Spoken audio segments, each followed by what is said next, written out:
안녕하세요. 투자하는 행복을 공유하는 투영입니다. 이번 시리즈에서는 서울시의 서남부의 경계에 위치한 금천구에 대해 조금 더 자세히 알아보았습니다. 금천구의 경우 규모가 크지는 않지만 가산 디지털 단지라는 고급 산업단지와 독산동, 시흥동의 주거단지로 나누어 확인해 볼 수 있었습니다. 이번 스터디 시리즈들을 통해 금천구의 위치와 기본정보, 상권과 인프라, 학군, 아파트 평당가 순위를 통한 입지 확인까지 진행해 보았습니다. 서울시 금천구에 대한 자세한 내용은 우측 상단의 카드 탭을 통해서도 확인이 가능하십니다. 이번 포스팅에선 앞서 스터디한 서울시 금천구의 내용들을 토대로 다시 한번 복습해보며 총정리를 해보도록 하겠습니다. 서울시 금천구 총정리. 서울시 금천구는 서울의 서남부권의 경계에 위치해 있습니다. 바로 광명시와 안양시와 맞닿아 있습니다. 또한 서울 내에선 구로구 관악구와도 경계를 맞대고 있어 매우 밀접한 관계를 가지고 있습니다. 인구 전출입 교류 내용을 보시면 관악구가 제일 많은 인구 전출입 교류가 있는 지역이었습니다. 두 번째로는 구로구가 보이네요. 그 외에도 광명시, 영등포구, 안양시가 있습니다. 금천구 인구수도 서울의 다른 지역들과 마찬가지로 감소하고 있는 상황입니다. 10년 새에 꾸준하게 하락하여 24만 명대에서 23만 명 아래로 내려오게 되었네요. 금천구 입주 물량은 현재는 굉장히 적은 편입니다. 2016년과 18년, 19년에는 공급 물량이 적정 수요를 넘겼었지만 그 외에는 꾸준히 적정 수요를 넘기지 못하는 모습을 보여주고 있지요. 다음은 서울시 금천구의 주요 지표 그래프들입니다.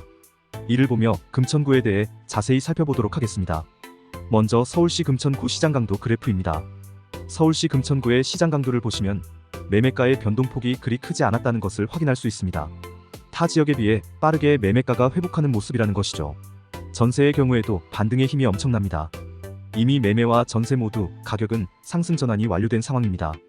금천구 내 거래량을 보시면 매매 거래량은 가장 높은 회복률을 보인 달의 거래량 비율이 47%인 것을 보면 그리 회복력이 강하지는 않습니다. 다만 전월세의 경우 그 회복 강도가 엄청납니다.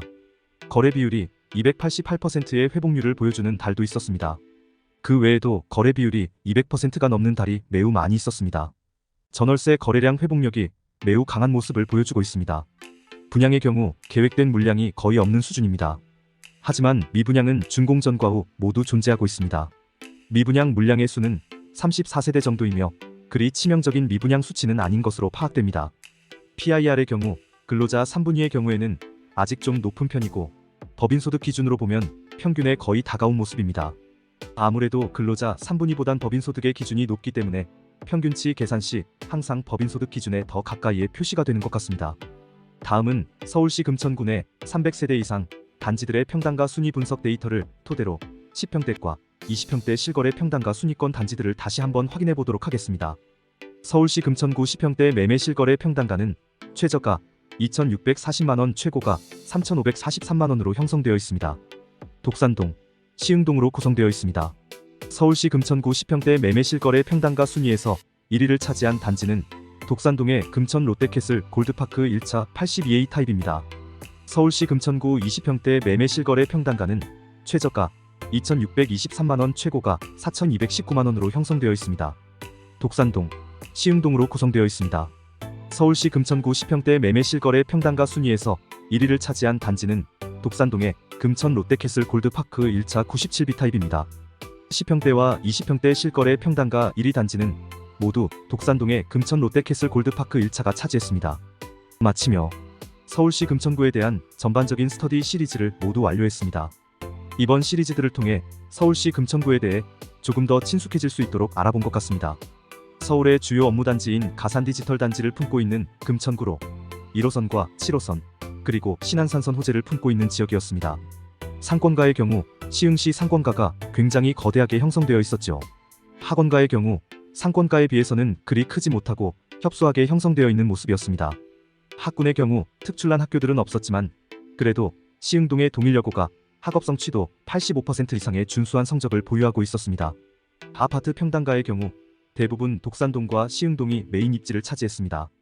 사실 독산동과 시흥동 그리고 가산동이 전부인데 가산동은 산업단지가 주를 이루고 있다 보니 독산동과 시흥동이 언급될 수밖에 없는 구조이지요. 그중 독산동의 금천 롯데캐슬 1에서 4차까지 형성되고 있는 지역의 평당가 입지가 가장 높게 형성되어 있었습니다. 그 외 재건축 재개발 단지들도 조금씩 있는 것 같지만 그래도 롯데캐슬의 입지는 견고해 보였습니다. 이상으로 서울시 금천구 부동산 분석 스터디를 모두 마치겠습니다. 이 영상이 도움이 되셨다면 많은 공유 부탁드리겠습니다. 여러분의 구독과 좋아요는 영상 제작에 큰 힘이 됩니다. 시청해주셔서 감사합니다.